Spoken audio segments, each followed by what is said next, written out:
કોંગ્રેસના આપણી સાથે જોડાયા છે જયદીપભાઈ, એમની પાસેથી પણ માહિતી મેળવવાની કોશિશ કરીએ.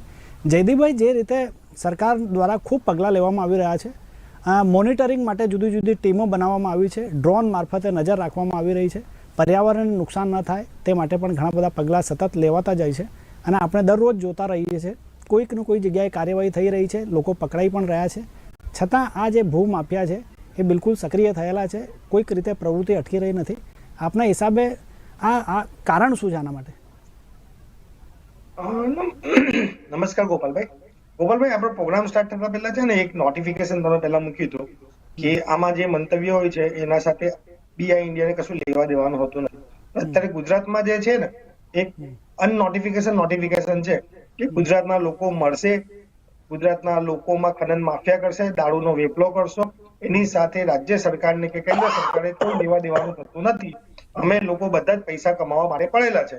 એક ડરપોક ચીફ મિનિસ્ટર, 9મી ફેલ ગૃહમંત્રી અને ભાજપના પ્રવક્તાને તમારે સાધુવાદ કેવો જોઈએ કે પોતાની સરકારની કે એ છુપા શબ્દોમાં એ સત્ય સાથે ઉભા રહી શક્યા કે ભલે જે પણ એમ શબ્દ કીધું કે ભાઈ સરકારી ખાતામાં. એ રીતના જ અમારા સંજયભાઈ જે છે ને, કદાચ તમે સંજયભાઈ તમે ઓળખતા હશે, મનસુખભાઈ વસાવાને ઓળખો સાહેબ? તમે ભરૂચના સાંસદ છે, ઓળખતા સૌથી જૂના સાંસદ છે. આપની વાત એમનું છે ને ક્લિયર કટ સ્ટેટમેન્ટ છે, એમનું ક્લિયર કટ સ્ટેટમેન્ટ છે કે ભાજપના નેતા કોલસા અમારે ત્યાં ઝઘડિયામાં જે કોલસાની અને રેતીની એ ભાજપના નેતા જ કરી રહ્યા છે. એ છેડે ચોક કહે છે અને બધાની સામે કહે છે વિથ નામ. એ જે અમારા ઝઘડિયાના ધારાસભ્ય છે અને ભારતીય જનતા પાર્ટીના અત્યારે બદલાયેલા જિલ્લા પ્રમુખ હતા, તેમનું નામ જોક છે એ કહે છે કે ભાઈ આ લોકો ખનન માફિયા બનીને બેઠા છે. એની સાથે તમે જોશો તો એ ભાઈ ગાળાગાળી કરી હતી માન્ય સંસદે અમારા. કેમ? કેમ કે લોકો મરે છે અમારે ત્યાં. એ રીતના આખા સાઉથ ગુજરાતમાં નોર્થ ગુજરાતમાં તમે જોશો તો દારૂની સાથે સૌથી મોટું જો લોકોનું હશે ને, તમે હિટ લિસ્ટ ની વાત કરો છો તો કમલમમાં જતા રહો, તમને હિટ લિસ્ટ ત્યાં જ મળી જશે કે કોને એ કરે છે. જો ભાજપની મેમ્બરશિપ અને જેના એ છે, જેના ખનન માફિયાનું ચાલે છે, સાથે મેચ કરશો 100% તમને ત્યાં મેચ થઈને મળશે. કેમ કે એમાં નેતા ઇન્વોલ્વ છે.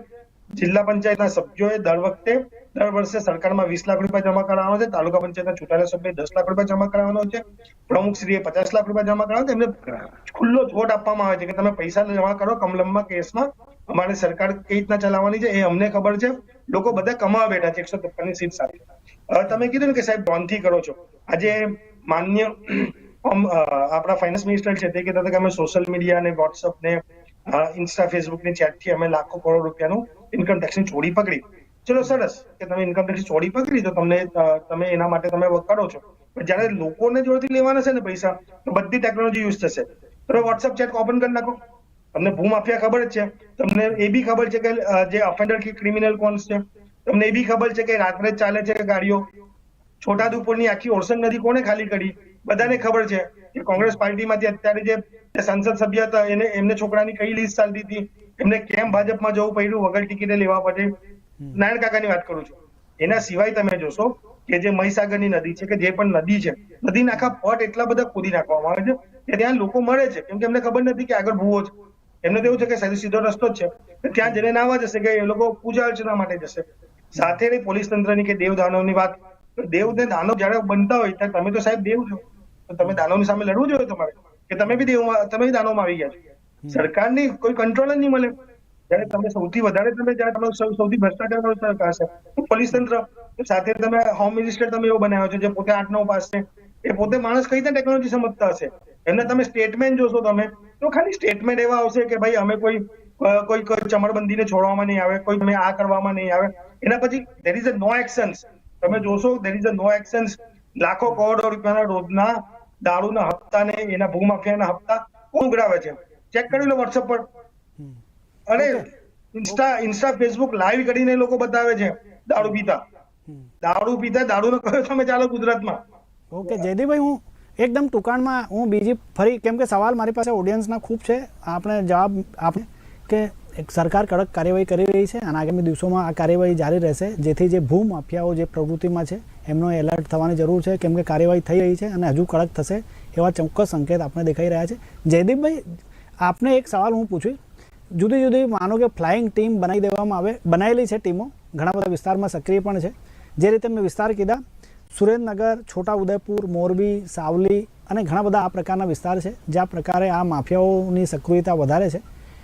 આ તમામ વિસ્તારોની અંદર આ પ્રકારની પ્રવૃત્તિ અટકે એને લઈને કોઈ નવા સૂચન આપની પાસે ખરા? કેમ કે સંજીવભાઈ પાસેથી આપણે થોડીક માહિતી પછી મેળવીશું આ સંદર્ભમાં. સર તમે જોશો ને તો આપણે ત્યાં તમે સીટ બેલ્ટ નહીં પહેરો તો ચલાણ આવી જશે. તો લગભગ બધે સીસીટીવી કેમેરા થઈ ગયા છે. અને રાત્રે તમે કોઈ રેતી અને કપચી સ્પેસિફિકલી રાત્રે તમે તમારું ચલણ જનરેટ ના થાય. જે તમારે રોયલ્ટી ભરવાની હોય છે એની રોયલ્ટીનું ચલણ જનરેટ નહીં થતું. તો બી તમે જોશો તો છોટાઉદેપુરથી લઈને મારા વિસ્તારમાં કે મેં જેટલા પણ જોયું છે તમે હાઈવે પર પણ જોશો તો રાત્રે કઈ રેતીની ગાડીઓ ચાલે છે. રાત્રે જો કે રેતીની ગાડી ચાલે છે તો ઓવરલોડ ગાડી ચાલે છે. ઓવરલોડ ગાડી ચાલે છે સાથે રેતી નીચે પાલતા જાય છે. એના લીધે એક્સિડન્ટ એટલા બધા થાય છે ગાડી સ્લીપ ખાધા પછી. તો એનું વિજિલન્સ સારી રીતે કરી શકો તમે કે કાં તો ભાઈ તમે કોઈ એવો નંબર ઇસ્યુ કરો જેમાં તમે નંબર તમે ના આપો પણ જે લોકોને જે માહિતી આપવી હોય એ સીધી એક જગ્યાએ નોટિફાઈ થાય. ઓનલાઈન મેથડ હોય અહીંયા ને એનો ફોટો પાડીને મોકલી લો. એ ગાડી જપ્ત થઈ જોઈએ એની ઇન્ફોર્મેશન મળવી જોઈએ કે સપોઝ 9068 ની ગાડી મેં એનો ફોટો પાડીને મોકલ્યો છે તો એનું આખું સર્વેલન્સ લઈને જે બી એની પાછળ ગાડી ગઈ છે એનું પાછળનું તમે સર્વેલન્સ તમે સીધું ફોટા પાડીને તમે લોકો સાથે મોકલી શકો, શેર કરી શકો. બીજી વસ્તુ કે જે તમારા જે કોન્ટ્રાક્ટર છે, જો સંજયભાઈ કહે છે કે ભાઈ કોઈ તમારા લીઝ હોલ્ડર માંગતા નથી, 100 ની જગ્યાએ 200 નું કામ કરે, 200 ની 400 નું કામ કરે છે, તો પછી જે ખાન ખરીદના જે હોય છે સૌથી વધારે ભ્રષ્ટાચાર તો કલેક્ટર ઓફિસમાં છે. કલેક્ટરો કરે શું છે? એનો તપ તો ઉઘરાવે છે, મામલતદારો એ કરે છે. તમે એ લોકોને સસ્પેન્ડ કરશો ત્યારે તમે થશે ને. તમે અત્યારે જોશો દિલ્હીમાં તો 15 કરોડ એક જજના ઘરેથી મળ્યા તો 15 કરોડ એના પર કોઈ સજા નથી કરવામાં આવી, પણ એના પર બીજી પોલિટિક્સ ચાલુ કરી દીધી કે ભાઈ જજ અમે અપોઇન્ટ કર્યો તો આના કરતા સારો જજ. તો સેમ વે છે કે જે પ્રો ડેટામાં તમે જ્યારે જે ક્રાઇમ થાય છે એ તમે એક લિસ્ટ બનાવો કે ભાઈ આ લોકોને તમે બ્લેકલિસ્ટ કરી નાખો કે એનો પરિવાર પાછી એ લીઝ નહીં લઈ શકે.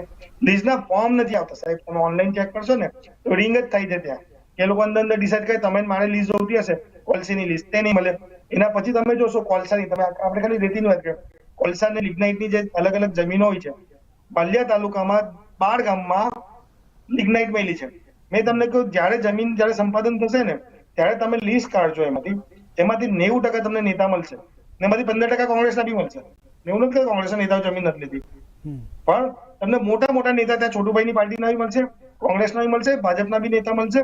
હવે તો આમ આદમી પાર્ટીના નેતા બી જમીનો લેવા માંડ્યા છે. એનું એક લિસ્ટ બનાવો ને પબ્લિકમાં તમે જાહેર કરજો કે ભાઈ આ નેતાઓ છે ને આ લોકોએ જમીન લીધી હતી, ખોટી જ જમીન લઈ છે. જમીન સંપાદનનું તમે જશો ને તો આના કરતા મોટો ભ્રષ્ટાચાર છે. બુલેટ ટ્રેનમાં અહીંયા કોને જમીન લીધી છે બધાને જ ખ્યાલ છે. એના લોકલ ધારાસભ્ય, લોકલ જિલ્લા પ્રમુખ, જિલ્લા મહામંત્રી અહીંથી ત્યાંથી પૈસા ભેગા કરીને લીધા છે. તો તમે કોલસીમાં જોશો તો કોલસીમાં ગમે તેમ ખોદકામ કરવામાં આવે ત્યાં કેટલા લોકો મળે છે એનો તો કોઈ આંકડો નથી હોતો. જેવા લોકો મળ્યા ત્યાં સીધા દફન કરીને આવી રહી છે જ્યાં કોલસી ખોવાય છે, જ્યાં કોલસી ને લિગ્નાઇટ થાય છે ત્યાં. સેમ વે તમે જોશો તો આ ખાલી ઘરની ખાંચા અહીંયા નથી લાગતો, જે દહેજના પટ્ટા કે બહારના બીજા પટ્ટા જે દરિયાઈ પટ્ટા છે ત્યાં તમે જે મીઠાના ખેતરો છે આપણે જે મીઠું પકાવીએ ત્યાં હજાર એકરના લોકોના એક નેતાઓના છે ત્યાં મીઠાના ખેતરો. મીઠાના ખેતરો તો છે ત્યાં વગર કામને કેટલું બધું શોષણ થાય છે, ત્યાં બીજી રીતે શું ધંધા ચાલે છે. થર્ડ વસ્તુ કે ગવર્મેન્ટ ખરેખર જ આ વસ્તુ એને મિનિમાઇઝ કરવા માંગે છે તો ટ્રાફિકમાં જે રીતે ચલણ આવે છે એ રીતે તમે જે ઓવરલોડ ગાડી છે, ઓવરલોડ ગાડીનું સૌથી બધું આમાં દુખી છે. ટ્રાન્સપોર્ટરોને પૈસા ઓછા મળે છે, પેટ્રોલ ડીઝલનો ભાવ વધી ગયો છે એટલે 10 ટનની ગાડી 16 ટન ભરીને જશે. દેખીતું છે આપણે 2 જગ્યાએ 3 બાઇક પર બેસીશું તો 10 એનો ફાઇન આવી જશે, પણ એ 10 ટનની ગાડીમાં 16 ટન ભરીને જશે તો એના પર કોઈ ફાઇન નથી આવતો. તો એના માટે જે વસ્તુ તમે જેટલી ટેકનોલોજી યુઝ કરશો, તમે ડ્રોન કરો તો ડ્રોન તમે છેલ્લા 7 વર્ષથી આ બધું ડ્રોન કરીને તમે આ કરશો, ડ્રોન થી ખેતી કરી નાખો સાહેબ 2022માં તમે ડ્રોન વાળી વસ્તુ જો જે સીસીટીવી કેમેરા છે તમારા ઓનલાઈન તમે મૂકી દો, જેને જે વસ્તુ જોવી હોય, જેને જે વસ્તુ કમ્પ્લેન કરવી હોય. મેં કમ્પ્લેન કરી તો મને વસ્તુની મારું ઇન્ફોર્મેશન પછી જે રીતે દારૂ માફિયામાં થાય છે કે નામ મેં આપ્યું તો મને તે દારૂવાળાને નામ આપી દે કે ભાઈ આ માણસે કમ્પ્લેન કરી છે, અનનોન નંબરથી, કાં તો તમે એનું આઈડેન્ટિફિકેશન બનાવો કે ભાઈ તમે આનાથી છે તો આ થાય તમારું. પણ કરવું નથી. તમે સમજો મોટું સંજયભાઈની કન્સર્ન મેં સમજી શકું કે ભાઈ એઝ અ હ્યુમન એમને એ વસ્તુ ખોટી લાગતી હશે, પણ એઝ અ સરકાર તમને આ વસ્તુ કરવી નથી કેમ કે બધા જ પૈસા કમાવા બેઠા. ઓકે જયદેવભાઈ, હું આપની પાસે ફરી આવીશ. આ પ્રશ્ન જે છે થોડોક જટિલ પ્રશ્ન છે